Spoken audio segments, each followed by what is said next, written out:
கர்த்தருடைய பரிசுத்தமான நாமத்திற்கு துதி கன மகிமை உண்டாகட்டும். மீண்டும் ஒரு விசை இந்த அருமையான ஓப் டிவியின் வாயிலாக உங்களை சந்திப்பதில் நான் மிகுந்த மகிழ்ச்சி அடைகிறேன். கர்த்தர் தாமே இந்நாளில் வரை நம்மோடு கூட இருந்து நம்மையும் நம்ம குடும்பங்களையும் நடத்தி கொண்டிருக்கிறார். உங்கள் குடும்பங்களிலே சமாதானம் உண்டாக கடவதாக. தொடர்ந்து நாம் நேராய் வார்த்தைக்குள்ளாய் கடந்து செல்வோம். கடந்த நாட்களிலே நாம் மதிப்பு மிக்கவர்களாய் என்கிற தலைப்பின் கீழாக அநேக துணை தலைப்புகளை வைத்து நாம் தியானித்து கொண்டிருக்கிறோம். இன்னைக்கு 7வது துணை தலைப்பாக அகப்படும் என்கிற தலைப்பின் கீழாக நாம் கொஞ்ச நேரம் தியானிக்க போகிறோம். அப்படின்னா வில் கெட், கிடைக்கும், அகப்படும் என்கிற ஒரு தலைப்பு. சரி, என்னெல்லாம் கிடைக்கும் வாழ்க்கையில அப்படின்னு நீங்க பார்ப்பீர்களானால், நம்முடைய வாழ்க்கையில இன்னைக்கு சாதாரணமா என்ன கிடைக்கும்? பணம் இல்லாம அப்படின்னா காற்று, வெளிச்சம், பல போன்ற காரியத்தை கர்த்தர் நமக்கு கிடைக்கும்படி செஞ்சிருக்கிறாரு. அதை விட்டு அடுத்த கட்டத்திற்கு வருவோமானால், இன்னைக்கு நாம் ஆசைப்பட்டு பெற்றுக்கொள்ள வேண்டியது, நமக்கு கிடைக்க வேண்ட அப்படின்னா படிப்பா இருக்கட்டும், பட்டமா இருக்கட்டும், உயர்வா இருக்கட்டும், இப்படிப்பட்ட காரியங்கள் நம்ம லைஃப்ல கிடைக்கணும் அப்படின்னா எத்தனையோ லட்சங்களை நாம் என்ன செய்ய வேண்டும்? ஆயிரங்களையும் லட்சங்களையும் நாம் செலவிட்டு அநேக காரியங்களை நாம் பெற்றுக்கொள்ள ஆசைப்படுகிறோம். இன்னைக்கும் கூட லைஃப்ல, நம்முடைய வாழ்க்கையில கர்த்தரிடத்திலிருந்து எதெல்லாம் பெற்றுக்கொள்ள வேண்டும், இல்ல வாழ்க்கையில் ஆசைப்படுகிறதை நாம் பெற்றுக்கொள்ள வேண்டுமானால், அது கிடைக்க வேண்டுமானால், நாம் நினைத்தது, நாம் தேடுகிறது நமக்கு அகப்பட வேண்டுமானால், எனக்கு எது மிகவும் அவசியம் என்பதை நாம் கொஞ்ச நேரம் தியானிக்க போகிறோம். வேதாகமத்தில் கர்த்தருக்கு அன்பார்ந்த சீஷன் யார் அப்படின்னு ஒரு கேள்வியை உங்கள் மத்தியில் வைக்கிறேன். யார் அப்படின்னா நீங்க யாரை சொல்வீங்க? தப்பு, யோவான் இல்ல. யார தப்பு ஆன்சர் சொல்லிட்டீங்க? பேதுரு. ஆமா, அவன் பேதுரு கர்த்தருக்கு அன்பான சீஷனாய் இருந்தான். உங்களுக்கு டவுட் இருக்கும்னா நீங்கள் யோவான் எழுதின சுவிசேஷ புத்தகம் 21ஆம் அதிகாரத்தை திறந்து நீங்கள் வாசிப்பீர்களானால் உங்களுக்கு நல்லா புரியும். அதில் 4வது, 5வது, 6வது வசனத்தை நீங்க வீட்டில் வாசிங்க. இங்கே ஒரு சம்பவத்தை நாம் பார்க்கிறோம். அதற்கு முன்பாக பேதுருவை நீங்கள் எல்லோரும் நன்றாய் அறிந்திருக்கிறீங்க. பேதுரு யார்? ஒரு மீனவன். பேதுருவை கூட யாக்கோபு எல்லாரும் இருந்தாங்க, எல்லாரும் மீன் பிடிச்சிட்டு இருந்தாங்க. இவங்கெல்லாம் தங்களுடைய வாழ்க்கையை திரும்பி பார்க்கும் பொழுது ஒரு மீனவர்களாய் இருந்தார்கள். அப்படிப்பட்ட சூழ்நிலையில கர்த்தர் தன்னுடைய ஊழியத்தை ஆரம்பிக்கக்கூடிய ஒரு நேரம் அவர் பிறந்து பூமியில் வளர்ந்து அவருடைய 30வது வயதிலே ஞானஸ்தானம் பெற்ற பிற்பாடு அவர் ஊழியத்தை ஆரம்பிக்க ஊழியத்தில் பாதையில வருகிறார். வரும் பொழுது அவர் சீஷர்களை தேடும்படிக்கு கடந்து செல்லும் பொழுது பேதுரு கிட்ட போவதை நாம் காண்கிறோம். அப்போ எப்படிப்பட்ட சூழ்நிலையில பேதுரு கிட்ட போறாருன்னா, பேதுரு மீனவனா இருக்கும் ஒரு சூழ்நிலை, மீன் பிடித்து தோற்று போன ஒரு சூழ்நிலையில தான் ஆண்டவர் பேதுரு கிட்ட போறாரு. அப்போ பேதுரு கிட்ட போயிட்டு சொல்றாரு, பேதுருவே என்ன செய்ப்பா, என்ன செய்கின்றாரு? நீங்க யாரும் படிக்கலையா? ஆமா, நீ வலையை விட்டு என்ன செய், வந்துரு. நீ என்ன செய்ய போற? என்ன செய்ய போற? இனி மனுஷனை பிடிக்கிறவனாய் நான் உன்னை மாத்த போறேன் அப்படின்னு கர்த்தர் யாருக்கு வாக்கு கொடுக்கிறாரு? பேதுருக்கு வாக்கு கொடுக்கிறார். நீங்க லூக்கா எழுதின சுவிசேஷம் 5ஆம் அதிகாரம் 3ஆம் வசனத்தை வாசிப்பீர்களானால், அப்பொழுது அந்த படகில் ஒன்றில் ஏறினார், அது சீமோனுடைய படகாயிருந்தது. நல்லா கவனிச்சிங்களா? ஆமா, ஏறிட்டாரு. ஏறின பிற்பாடு ஆண்டவர் சொல்றாரு, இப்போ சீமோனுடைய படகுல போயிட்டு சீமோன்கிட்ட சொல்றாரு, நீங்க படகை இன்னும் ஆழத்துல விடுங்க, வலைய வலதுபுறமா போடுங்க அப்படின்னு சொல்றாரு. ஆனா பேதுரு சொல்றாரு, ஆண்டவரே ராமுழுவதும் பிரயாசப்பட்டும் ஆனால் ஒன்றும் அகப்படவில்லை. பாயிண்ட் புரியுதுங்களா? பேதுரு மீனவன் தான். மீனவன் அப்படின்னா அப்ப அந்த வேலையில அவன் எவ்வளவு தெளிவுள்ளவனா இருப்பான். நம்முடைய ப்ரொஃபஷன்ல, நம்முடைய பேஷன்ல நம்ம எப்படி ஊறி இருப்போம், நம்ம எப்படி தெளிவுள்ளவரா இருப்போம் நமக்கு நல்லா தெரியும். அப்படி மீன் பிடிச்சவன், மீனை பிடிக்க பிடிக்க மீன்ல வளர்ந்தவன் இப்ப சொல்றாரு, நாங்கள் முழுவதும் பிரயாசப்பட்டோம், ஒன்றும் அகப்படவில்லை. அப்படின்னா என்ன அர்த்தம்? இந்த பாடம் உங்களுக்கு என்ன சொல்லி கொடுக்குதுன்னா, தன்னுடைய சொந்த முயற்சி நிமித்தம் அவன் பிரயாசப்பட்டதுனால எதுவும் கிடைக்கல. ஆண்டவர் சொல்றாரு, நீ போடுப்பா. ஆனா பேதுருவே மறுபடியும் சொல்றாரு, ஆனாலும் பரவாயில்லை, உம்முடைய வார்த்தையின்படி நாங்கள் வலையை வீசுகிறோம் அப்படின்னு சொல்லி என்ன செய்யறாருன்னா, அங்க வலையை போடுவதை நாம் நன்றாய் பார்க்கிறோம். போட்ட பிற்பாடு அவருடைய வலை கிளியும் தக்கதாக அவர்கள் மீன்களை பிடித்தார்கள். ஒரு படகு இல்லாம, 2 படகு இல்லாம, 3 படகு அளவுக்கு அங்க இருக்கிற அக்க பக்கம் சொந்த பந்தங்கள் இருக்கிற எல்லா படகையும் கூப்பிட்டு நிரப்புற மாதிரி கர்த்தர் என்ன செஞ்சுட்டாருன்னா ஒரு அற்புதத்தை செஞ்சுட்டாரு. உடனே பேதுரு சொல்றாரு, ஆண்டவரே, நான் பாவி, என்னை விட்டு அகன்று போகும். எல்லாம் நடக்கிறது நீங்க எல்லாம் வாசித்திருப்பீங்க. ஆண்டவர் சொல்றாரு, இனிமே நீங்கள் மீன் பிடிக்கிறவர்கள் அல்ல, உங்களை நான் மனுஷ பிடிக்கிறவர்களாய் மாற்ற போறேன் அப்படின்னு சொல்லி ஆண்டவர் யாரை கூப்பிட்டுக்கினாரு? பேதுரு, யாக்கோபு, யோவான் எல்லாரையும் கூப்பிட்டுட்டு ஊழியம் செய்ய ஆரம்பிச்சிட்டார். இவருடைய ஊழியத்தின் பாதையில என் கேள்வி என்னன்னா, இயேசு செய்த அற்புதத்தை பேதுரு பார்த்திருக்க மாட்டாரா? இயேசு செய்த அதிசயங்களை பேதுரு பார்த்திருக்க மாட்டாரா? கூட இருந்த சீஷர்கள்லாம் கொஞ்ச நேரம் அப்படி சைட்ல வைப்போம், இப்ப பேதுரு மேல கொஞ்சம் போக்கஸ் பண்ணுவோம். ஏன்னா ஆண்டவர் பேதுரு அற்புதத்தை நிமித்தம் கூப்பிட்டுக்கிறாரு. ஒரு அற்புதத்தை அங்கேயும் காண்கிறான். அநேக ஊழியத்த ஸ்தானத்துல அற்புதங்கள், அதிசயங்கள் காண. ஒரு கல்யாண வீட்டுல தண்ணீர் திராட்சை ரசமாய் மாறினது. மரித்து போன அந்த வாலிபஸ்துரி கர்த்தர் எழுப்பினார். வீட்டுல, ரோட்ல, காட்டுல, பலவிதமான இடங்களில் அற்புதம் அற்புதம் அற்புதம் அதிசயங்கள். இதெல்லாவற்றையும் ஆண்டவர் சீஷர்களுக்கு முன்பாக செய்து வந்தார். இதெல்லாத்தையும் சீஷன் கண்டு ஆண்டவருக்கு முடிவு தக்கதான நேரம் வந்தது. அப்படின்னா அவர் வந்த நோக்கத்தை நிறைவேற்றுகிற நேரம். என்னது? பாவிகளுக்காக, நமக்காக பலியாகுகிற ஒரு நேரம். அப்போ ஆண்டவரை சிலுவையில் அடிக்கிறாங்கன்னு தெரிஞ்ச உடனே ஆண்டவரோடு கூட இருந்தது யாரு? பேதுரு இருந்தாரா? நோ, ஓடிட்டாரு. பேதுரு எங்க போனாருன்னு தெரியல. சீஷர்களும் அக்கப்பக்க கூட இருந்தவங்களாம் எங்க போனாங்கன்னு தெரியல. எல்லாரும் துண்டியகான ஓடுறாங்க. ஆனா மார்பில் சாய்ந்திருந்த யோவான் அங்க இருப்பதை கர்த்தர் கண்டார். இத்தனையும் பார்த்து பேதுரு என்ன செஞ்சிட்டாருன்னா, ஆண்டவர் விட்டு தூரம் போயிட்டாரு. எல்லாம் முடிந்தது. கர்த்தரை அடிச்சாங்க, மரித்தாரு, கல்லறையில் போட்டாங்க. எல்லாம் முடிஞ்ச பிற்பாடு இப்போ பேதுரு என்ன செய்யறாருன்னா, ஏசப்பா கூட நம்ம இவ்வளவு நாள் இருந்தோமே, ஏசப்பா நம்ம கூட இருந்ததுனால நமக்கு இவ்வளவும் கிடைச்சிச்சு, இவ்வளவும் அகப்பட்டுச்சு, நம்ம எவ்வளவும் பிரயாசப்பட்டு நம்மளுக்கு ஒண்ணுமே கிடைக்காம இருந்துச்சு. இனிமே நாம் என்ன செய்வோம் அப்படின்னா, நம்முடைய பழைய வேலைக்கே போயிடுவோம். ஆனா ஆண்டவர் சொல்லியிருந்தார் பேதுருக்கு, பேதுருவே, நீ மீன் பிடிக்கிறவன் அல்ல, மனுஷ பிடிக்கிறவன் சொல்லியிருந்தாரு. அதையும் அவன் மறந்துட்டு மறுபடியும் மீன் பிடிக்கிறவனாய் கடந்து சென்றதை நீங்கள் வாசிக்கிறீங்க. இப்போ நேரா யோவான் 21ஆம் அதிகாரத்துக்கு நம்ம எகிர போறோம். ஜான் 21, யோவான் 21ஆம் அதிகாரத்திற்கு நீங்கள் வருவீர்களானால் இங்கேதான் அந்த அப்படிப்பட்ட ஒரு சம்பவத்தை நீங்கள் வாசிக்க முடியும். என்ன சம்பவம்? இவர்கள் மறுபடியும் மீன் பிடிக்க கடந்து செல்லுகிறார்கள். அப்ப அவங்க கூட இருக்கிறவங்க எல்லாம் கூட்டின்னு போய் மீன் பிடிக்க ஆரம்பிக்கிறாரு. அங்க மீன் பிடிக்கும் பொழுது கூட அவருக்கு என்ன கிடைக்கல? ஒன்றும் அகப்படவில்லை. அங்க என்ன நடந்துச்சோ இங்கேயும் அதேதான் நடக்குது. ஆனா இயேசு கிறிஸ்து முந்தியே சொல்லியிருந்தாரு, பேதுருவே, 3 முறை நீ என்னை மறுதலிக்க போறாய், நீ மறுதலித்து பிற்பாடு கோழி கூக போது. ஆனா பேதுரு தைரியமா சொல்ற, என்ன ஆண்டவரை பேசுற நீ?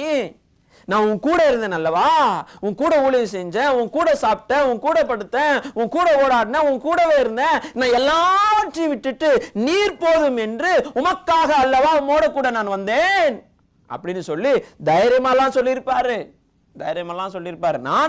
நான் மறுதளிப்பதற்கு வாய்ப்பே இல்லை ராஜா, நான் மறுதளிப்பதற்கு அங்க இடமே இல்லை என்று சொல்லி தௌலத்தை கூட பேசியிருக்கலாம்.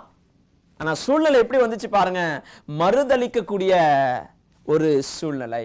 மறுதளித்த பிற்பாடு கர்த்தரை சிலுவையில் அடிக்கிற ஒரு சம்பவத்தை நீங்கள் பார்க்கிறீர்கள். எல்லாம் முடிந்த பிற்பாடு அவர்களுடைய வேலைகளுக்கு பிரிந்து செல்ல ஆரம்பித்தது. இப்ப ஆண்டவரை கல்லறையில் போட்டாங்க. இவர் அவருடைய பழைய வேலைக்காக கடந்து போயிட்டாரு. கடந்து போன பிற்பாடு மீன் பிடிக்கும் பொழுது எதுவும் என்ன செய்யல, அகப்படவே இல்லை. அந்த காலை வேளையில கர்த்தர் கடல் கரையில வந்து நிற்கிறாரு. நின்றுட்டு மறுபடியும் இங்க ஒரு சம்பவம் நடக்குது. யோவான் எழுதின புத்தகம் 21ஆம் அதிகாரம் 6ஆம் வசனத்தை நீங்கள் வாசிப்பீர்களானால், அப்பொழுது அவர், நீங்கள் படகை வலது பக்கமாக வலையை போடுங்கள், அப்பொழுது உங்களுக்கு அகப்படும் என்றார்.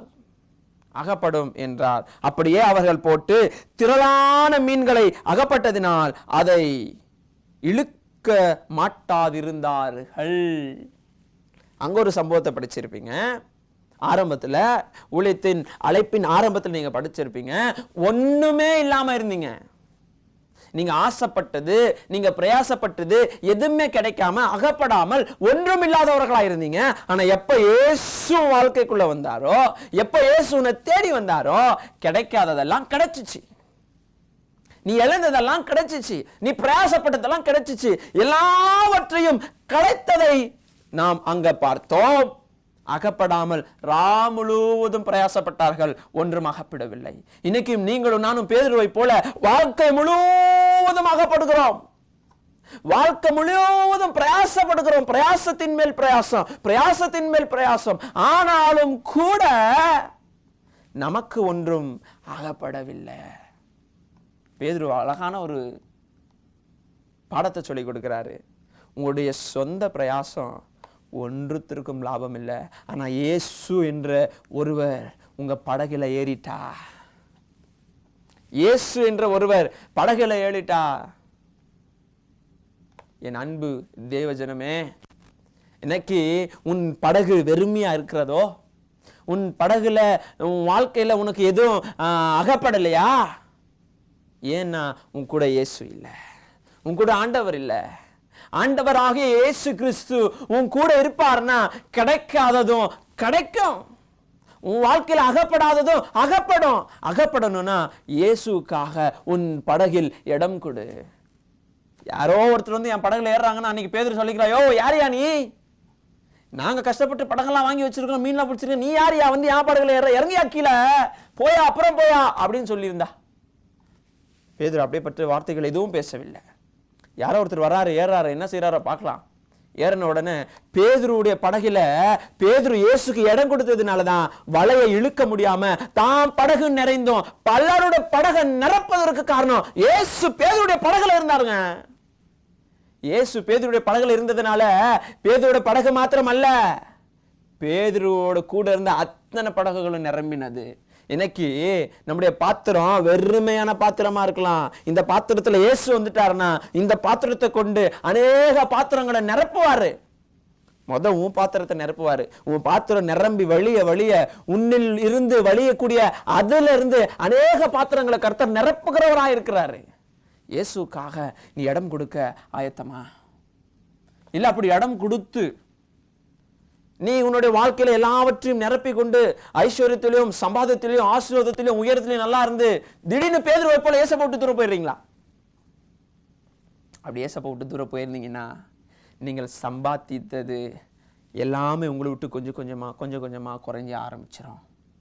அப்போ பேதுருடைய வாழ்க்கையில பார்த்தீங்கன்னா இயேசு விட்டு போனாரு, அவருடைய பழைய வேலையை ஆரம்பிச்சதுனால அவர் பிரயாசப்பட்டாரு, ஒன்றும் கிடைக்கல.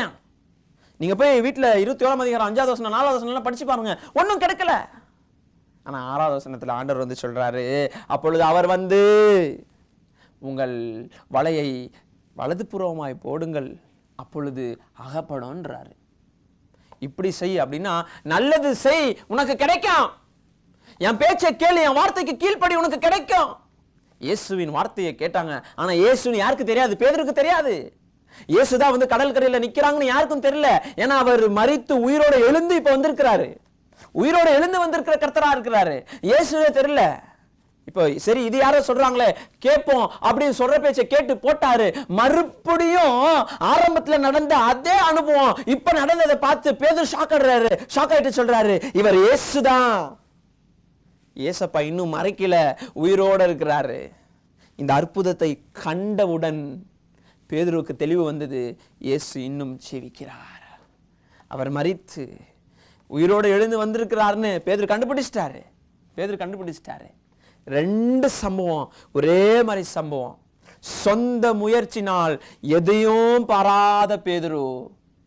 இயேசு எப்போ பேதுருடைய வாழ்க்கையிலேயோ பேதுருடைய படகுல வந்தாரோ எல்லாமே நிரம்பினது, எல்லாமே கிடைச்சிச்சு, எல்லாமே அகப்பட்டது. இன்னைக்கு நம்முடைய வாழ்க்கையில நமக்கு எல்லாம் அகப்பட வேண்டுமா? நீ நினைக்கிறது, நீ ஆசைப்படுறது, நீ எதிர்பார்க்கிறது உனக்கு அகப்பட வேண்டும்னா only one thing that Jesus must be in your boat. கர்த்தராக இயேசு கிறிஸ்து உன் படகில் இருக்க வேண்டும். அவர் உன் படகில் ஏற வேண்டும் என்றால் நீ இடம் கொடுக்க வேண்டும். உன் படகில் அவருக்கு இடம் கொடுத்துட்டா போதும். இடம் கொடுப்பா, இடம் கொடு. அவர் சொல்லுவார், இதை செய், அதை செய், இப்படி பண்ணு, அப்படி பண்ணு. அவர் சொல்லுகிறபடியே நீ சகல காரியத்தையும் செய்து வருவாயானால் உன் படகில வெறுமை என்கிற வார்த்தைக்கு இடமே இல்லை. உன் வாழ்க்கையில வெறுமை என்கிற வார்த்தைக்கு இடமே இல்லை. இன்னைக்கு எல்லாருடைய வாழ்க்கை வெறுமை. சந்தோஷத்துல வெறுமை, சமாதானத்துல வெறுமை, ஐஸ்வர்யத்துல வெறுமை, படிப்புல வெறுமை, உயர்வுல வெறுமை, வாழ்க்கையில வெறுமை, எங்க பார்த்தாலும் வெறுமை, காலி, எம்டி. காரணம் என்ன தெரியுமா? என்ன சொல்லுங்க? குடும்பத்தில் ஏன் வெறுமை? உன் வாழ்க்கையில் ஏன் வெறுமை? ஒன்னே ஒன்று தான், உனக்கு உன் படகுல இயேசுக்கு இடம் கொடுக்க மனதில்லை. உன் பெருமை வெறுமையை கொண்டு வரும். இன்னைக்கு அநேகருடைய பெருமை நிமித்தம், நான் ஏன் ஆண்டவரை தேடணும், நான் ஏன் கோயிலுக்கு போனோம், நான் ஏன் ஜாம் பண்ணா, நான் ஏன் பாட்டு பாடணும், நான் ஏன் கை தட்டணும், நான் ஏன் காணிக்க போடணும், பெருமை.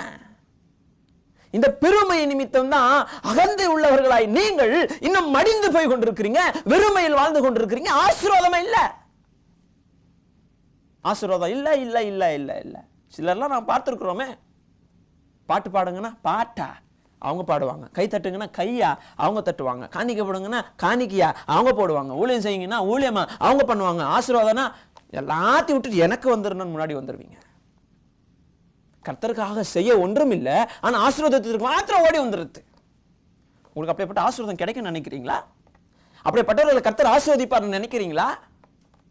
உன் வாழ்க்கை இன்னும் வெறுமையா இருப்பதற்கு காரணம் அகந்தையான உன் பெருமை. பெருமையெல்லாம் எடுத்து போடு. கர்த்தர் சொல்றாரு, தாழ்மை உள்ளவர் மீதுதான் கர்த்தர் தங்கியிருப்பார். பழமொழியும் சொல்லுது, பொறுமை உள்ளவன் எதை ஆளுவான்? பொறுத்தால் பூமி ஆளுவான். ஒரு பொறுமை, ஒரு தாழ்மை உன் வாழ்க்கையில நீ வச்சுக்கின்னு கர்த்தருக்கு மாத்திரம் இடத்தை கொடுத்து பாருங்களேன். உன் படகு எவ்வளவு வெறுமையா இருந்தாலும், உன் வாழ்க்கை எவ்வளவு வெறுமையா இருந்தாலும், நீ எப்படிப்பட்டவனா இருந்தாலும், ஒன்லி ஒன் திங், ஒரே ஒரு காரியம், ஜஸ்ட் கிவ் த பிளேஸ், இடம் கொடு. ஏசப்பா, இந்த வாழ்க்கை வெறுமையான வாழ்க்கை, இந்த படகு வெறுமையான படகு, நான் எவ்வளவோ பிரயாசப்பட்டேன், என் சொந்த முயற்சியில் நான் அது ஆகணும்னு பிரயாசப்பட்டேன், நான் இது ஆகணும்னு பிரயாசப்பட்டேன், நான் அப்படி பண்ணணும்னு பிரயாசப்பட்டேன், நான் இப்படி பண்ணணும்னு பிரயாசப்பட்டேன். என் சொந்த முயற்சியில் இதுவரை நான் பிரயாசப்பட்ட அத்தனை காரியத்திலையும் நான் தோத்து போய் வெறுமையா நிக்கிறேன். நீங்க பாருங்கப்பான்னு ஒப்புக்கூட ஒரு வாட்டி நீங்க சொல்லி பாருங்க. இந்த வெறுமைய நிரப்பணும்னா உங்கனால தான் கூடும். என் படகுல நீங்க ஏறுங்க. நாங்க ஒருவேளை பேதுருவை போல ஆசீர்வாதத்தை பெற்றுக்கொண்டு உம்மை விட்டு தூரம் போயிருக்கலாம். பேதுருவை போல ஆசீர்வாதத்தை பெற்றுக்கொண்டு உங்க மறந்து வாழ்ந்திருக்கலாம். பேதுருவை போல ஆசீர்வாதத்தை பெற்றுக்கொண்டு நீங்க செய்த நன்மையை ஞாபகம் வச்சுக்காம இருக்கலாம். பேதுருவை போல ஆசீர்வாதத்தை எல்லாம் பார்த்து உங்களை தெரியாதுன்னு சொல்லியிருக்கலாம். பேதுரு உங்களை மறுதளிச்சார்ல, நாங்களும் பேதுருவை போல மறுதளிச்சிருக்கலாம். இயேசுவா யாரு? அவர்னா ஃபேனா, ஃப்ரிட்ஜா, டிவியா அப்படின்னு பேதுருவை கேட்கும் போது அவர் சொல்லியிருக்கலாம். இயேசுவை எங்களுக்கு யாருன்னு தெரியாதுன்னு சொல்லிட்டாரு. அவர்னா கூட பரவாயில்ல, 3 வருஷம் கூட இருந்தாரு. இன்னைக்கு பிறப்பில் இருந்து சிலர்லாம் சொல்லுவாங்க, நாங்கள் பிறப்பு கிறிஸ்டியர், நாங்கள் பிறப்பு கிறிஸ்தவர்கள், பார்ன் கிறிஸ்டியன். நான் கேட்குறேன், நீ பிறப்பு கிறிஸ்தவனா இருக்கிறதுனால என்ன பிரயோஜனம்? என்ன பிரயோஜனம்? இப்போ ரட்சிக்கப்பட்ட கிறிஸ்டியவனை பாரு, அவனுக்கு இருக்கிற விசுவாசம் உனக்கு இருக்குதா? பிறப்பு கிறிஸ்தவன் என்கிற பெருமை உனக்கு வேண்டாம். பிறப்பு கிறிஸ்தவனுக்கு உடைய அந்த தாழ்மை உனக்கு ரொம்ப அவசியம். நான் பிறப்பு கிறிஸ்தவன் தான், ஆனா இயேசு என் கூட இருக்கிறதுனால தான் இன்னைக்கு நான் இப்படி இருக்கிறேன்னு சொல்ல முடியுமா? சொல்லிடுது, I am born Adventist, I am born Christian. No, நீ பார்ன் அட்வென்டிஸ்ட்ன்றதுனால உனக்கு கர்த்தருக்கு நேராக தூக்கின்னு போய் ஒரு சிங்காசன பக்கத்தில் இடம் கொடுக்க போறதில்ல. நீ பார்ன் கிறிஸ்டியன் என்றதுனால உன்னை தூக்கின்னு போய் பக்கத்தில் வச்சுக்கின்னு உனக்கு அவர் சோறு விட்டு போடுறது கிடையாது. நீ யாரா இருந்தாலும், நீ எப்படிப்பட்டவனா இருந்தாலும், கர்த்தர் உன் பலனுக்கு தக்கதாய் அவர் நியாயம் தீர்க்கிற கர்த்தரா இருக்கிறாரு. நீ ரட்சிக்கப்பட்டிருக்கிறாயோ, நீ பிறப்புல கிறிஸ்தவனா, நீ எப்படிப்பட்டவனா இரு, கர்த்தருடைய ஆசீர்வாதத்தை கண்டு கண்டு கண்டு கண்டு கண்டு அவரை மறுதலிக்கிற கிறிஸ்தவர்களா எத்தனை பேர் நீங்கள் வாழ்ந்து கொண்டிருக்கிறீங்க? இன்னைக்கு ரட்சிக்கப்பட்ட கிறிஸ்தவர்களுடைய பிறப்பு கிறிஸ்தவர்கள் தான் அநேக முறை பாவம் செய்றாங்க. நீ இன்னைக்கு இடர்ந்து உயிரிழந்ததற்கு காரணம் உன்னுடைய பாவம். பேதுருவை போல மறுதலித்திருக்கிறீர்களோ, பேதுருவை போல செய்த நன்மைகளும் நடந்த நன்மைகளும் மறந்து மறுபடியும் பழைய வாழ்க்கைக்கு திரும்பி போயிருக்கிறீர்களோ, ஸ்டாப் இட் டுடே. இந்த சத்தத்தை நீங்கள் எங்கிருந்து கேட்டுக்கொண்டிருந்தாலும் சரி, இந்த செய்தியை நீங்கள் எந்த இடத்திலிருந்து கேட்டுக்கொண்டிருந்தாலும் சரி, இது ஒரு எச்சரிப்பின் செய்தி. நீ செய்து கொண்டிருக்கிற அத்தனை காரியங்களையும் மறுபடியும் நீ பழைய வாழ்க்கைக்கு திரும்பி போயிருப்பார்களா, right now is just stop it. உன் பழைய வாழ்க்கையை மறந்துவிட்டு இயேசு என்கிற ஒருவருக்கு, இயேசு என்ற தேவனுக்கு உன் படகில நீ வழிவாசலை திறந்து கொடுப்பாயானால் உன் படகுக்கு அவர் வருவார். அவர் வருவாரானால் உன் பிரயாசப்பட்ட அத்தனை பிரயாசங்களும் உனக்கு அகப்படும். உன் வாழ்க்கையில சந்தோஷம் அகப்படும், சமாதானம் அகப்படும், ஆசீர்வாதம் அகப்படும். இத்தனை காரியங்களையும் உன் வாழ்க்கையில் அகப்பட வேண்டுமானால் நீ கர்த்தராகிய இயேசு கிறிஸ்துவுக்கு உன் வாழ்க்கையில் நீ இடத்தை கொடுக்கணும். Just give the place. என்னால நம்பிக்கையா சொல்ல முடியும், நீ கர்த்தருக்கான இடத்தை உன் படகுல கொடுத்துட்டேன்னா இனிமே உன் படகு நிறைய போகுது. உன் வாழ்க்கையில கர்த்தருக்கான இடத்தை நீ கொடுத்துட்டேன்னா உனக்கு கிடைக்க போற அத்தனை காரியங்களும் அகப்படும். இழந்ததையும் இழக்க போறதையும் இழந்து இனி வராதுன்னு நினைக்கிற அத்தனை காரியமும் இனி உங்களுக்கு அகப்பட வேண்டுமானால் நீங்கள் கர்த்தருக்கின்ற இடத்தை நீங்க கொடுத்துருங்க. என் அன்பு தேவச்சனமே, அகப்படும். கர்த்தர் உங்க கூட இருந்தால் அகப்படாத அத்தனை காரியங்களும் உங்களுக்கு நன்மையானதாய் அகப்படும். உங்க நன்மைகள் உங்களுக்கு அகப்பட வேண்டுமானால் கர்த்தரோடு கூட வாழுங்க. கர்த்தருக்கு உங்க வாழ்க்கையில இடம் கொடுங்க. கர்த்தர் உங்களுக்கு பெரிய காரியங்களை செய்வராக. கண்களை மூடி நேசிக்கிறதான எங்கள் நல்ல தகப்பனே, ஜீவபதியே, உம்முடைய நாமத்திற்காக ஸ்தோத்திரம் அப்பா. எங்க வாழ்க்கையில பார்த்தோம், உம்மை விட்டு தூரம் போன அத்தனை நாட்களும் நாங்கள் எவ்வளவு பிரயாசப்பட்டாலும் எங்களுக்கு எதுவுமே கிடைக்காது. ஆனால் உங்களோட கூட இருந்து நாங்கள் பிரயாசப்படுவோம்னா நாங்கள் நினைத்தது, நாங்கள் சாதிக்க வேண்டியது, நாங்கள் ஆசைப்படுகிற எல்லா காரியமும் எங்களுக்கு அகப்படும், கிடைக்கும் என்கிற வார்த்தைக்காக உமக்கு கோடா கோடி ஸ்தோத்திரம் அப்பா. நீ அநேகர் எதுவுமே அகப்படாமல் சோர்ந்து போயிருக்கிறாங்க. உம் அண்டை ஓடி வந்து உம்மை சேர்த்துக்கொள்கிற ஒவ்வொரு பிள்ளைகளுக்கும் அவர்கள் நினைக்கிற அத்தனை காரியங்களும் அகப்பட வேண்டும் என்று நான் மனதார வாழ்த்துகிறேன். கர்த்தர் நீர் ஆசீர்வதிப்பீராக. தாழ்த்துகிறோம், ஒப்பு கொடுக்கிறோம். இயேசு கிறிஸ்துவின் நாமத்தில் ஜெபிக்கிறோம் எங்கள் ஜீவனுள்ள நல்ல பிதாவே, ஆமென். என் ஆத்துமாவே கர்த்தரை ஸ்தோத்திரி, என் முழுவதுமே அவருடைய பரிசுத்த நாமத்தை ஸ்தோத்திரி. என் ஆத்துமாவே கர்த்தரை ஸ்தோத்திரி, கர்த்தர் செய்த சகல உபகாரங்களையும் மறவாதே. ஆமென், ஆமென். Praise the Lord. கர்த்தர் உங்களை ஆசீர்வதிப்பாராக. Praise the Lord.